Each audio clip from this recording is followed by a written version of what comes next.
जय हिंद फ्रेंड्स, स्वागत है आप सभी का आज के इस क्लास में। इस क्लास में हम डिस्कस करने वाले हैं टॉप एमसीक्यू ऑन बाल गंगाधर तिलक जी, जो कि एक इंडियन पॉलिटिकल थिंकर थे। ये सेट नंबर 6 है। इससे पहले 5 सेट ऑलरेडी अपलोड कर दी हैं चैनल पे। जिन्होंने वो वीडियोस वॉच नहीं की है, अब चैनल की प्लेलिस्ट में जाकर उन वीडियोस को वॉच कर सकते हैं। आई होप ये जो लेक्चर सीरीज़ हमने स्टार्ट किया ये आपके लिए बेनिफिशियल होगी। तो चलिए आज के फर्स्ट एमसीक्यू के साथ क्लास को स्टार्ट करते हैं। आज का फर्स्ट एमसीक्यू है, which title was given to Bal Gangadhar Tilak?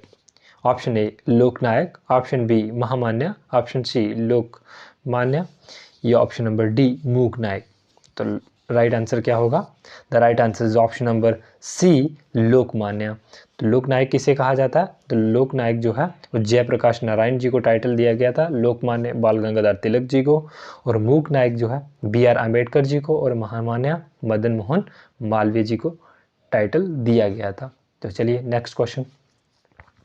Who said Bal Gangadhar Tilak is the father of unrest?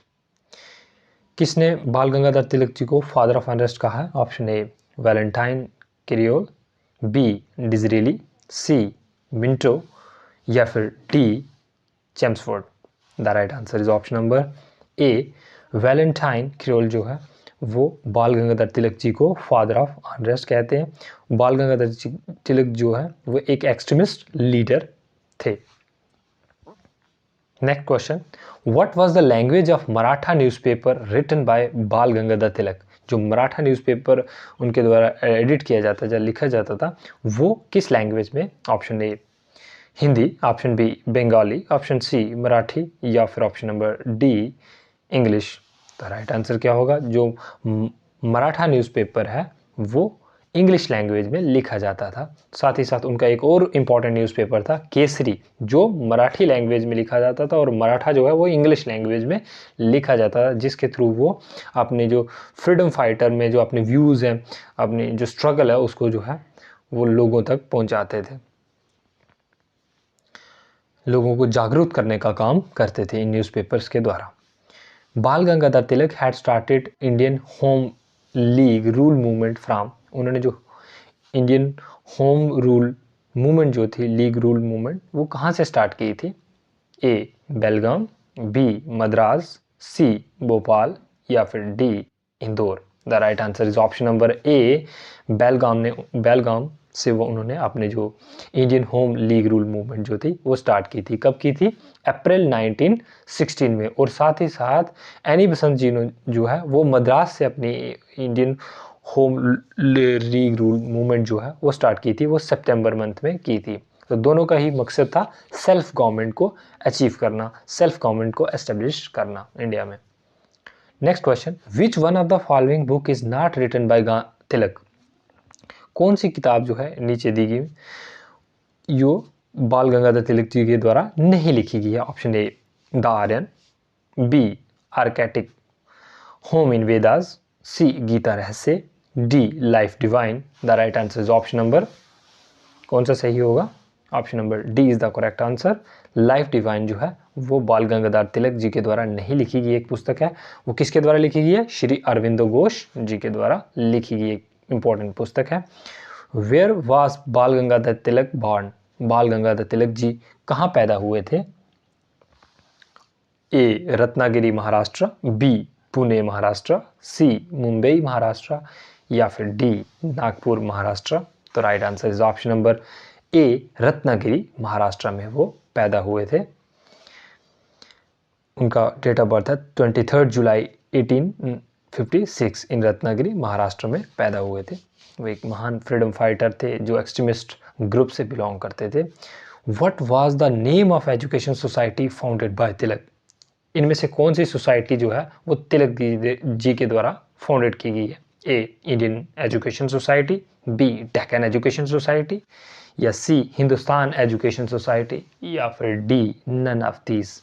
The right answer is option number B Deccan education society जो है वो बाल गंगाधर तिलक जी के द्वारा 1884 में एस्टेब्लिश की गई थी, जहाँ पे उन्होंने गोपाल गणेश अगरकर और अन्य साथियों की मदद लेकर जो है डेक्कन एजुकेशन सोसाइटी को एस्टेब्लिश किया।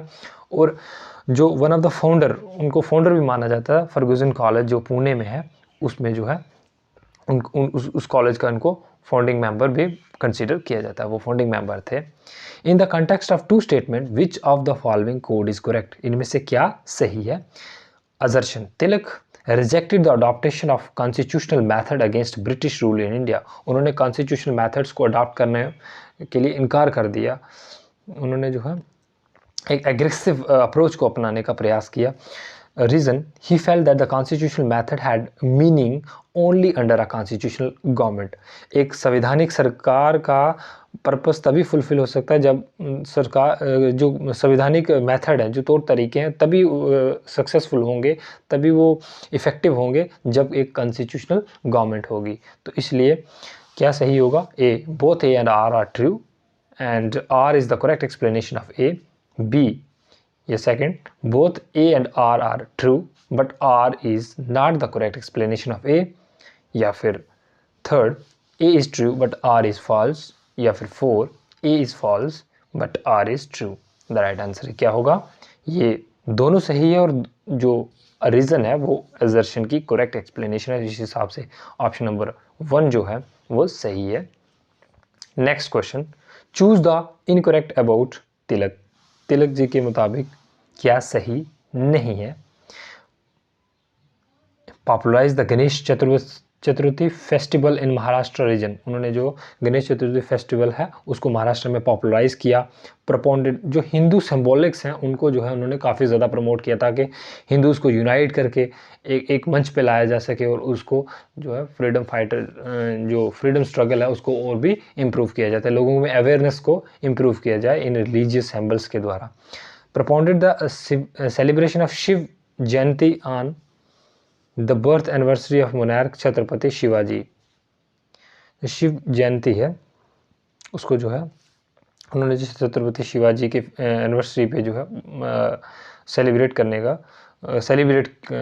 का एक ट्रेडिशन को एस्टेब्लिश किया।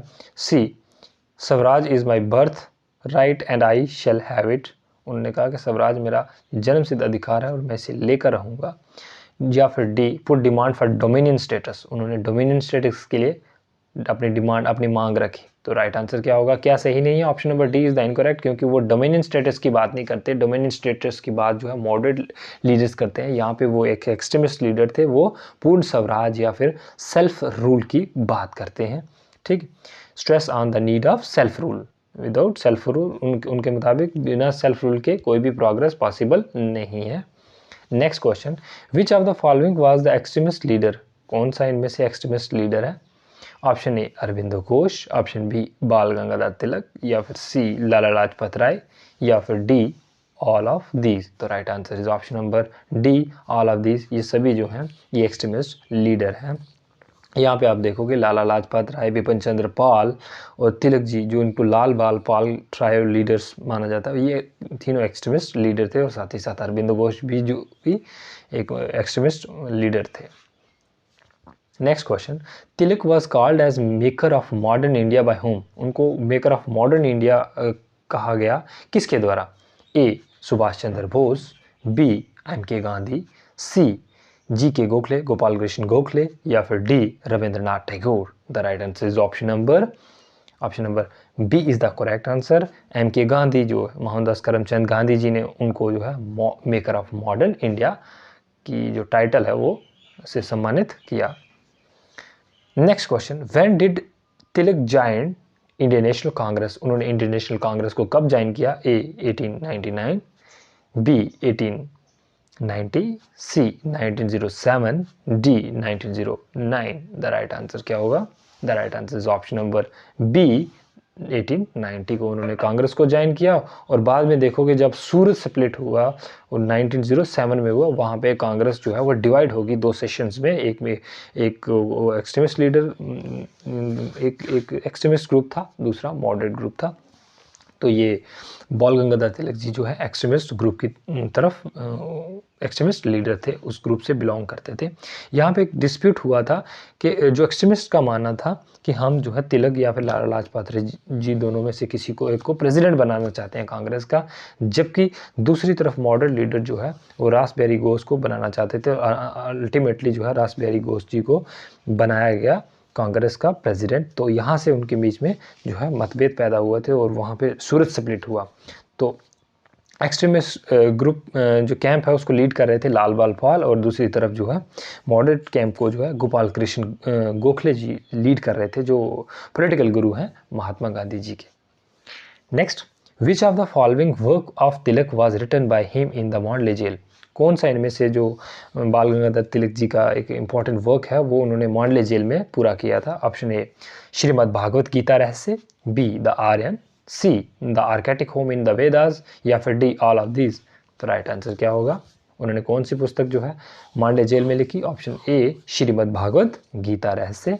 Next question, Tilak headed which of the following party organization at the time Lucknow pact. जब लखनऊ पैक्ट हुआ था तो उस समय उन्होंने किस लीग या फिर किस पार्टी को जो है हेड किया था, लीड किया था।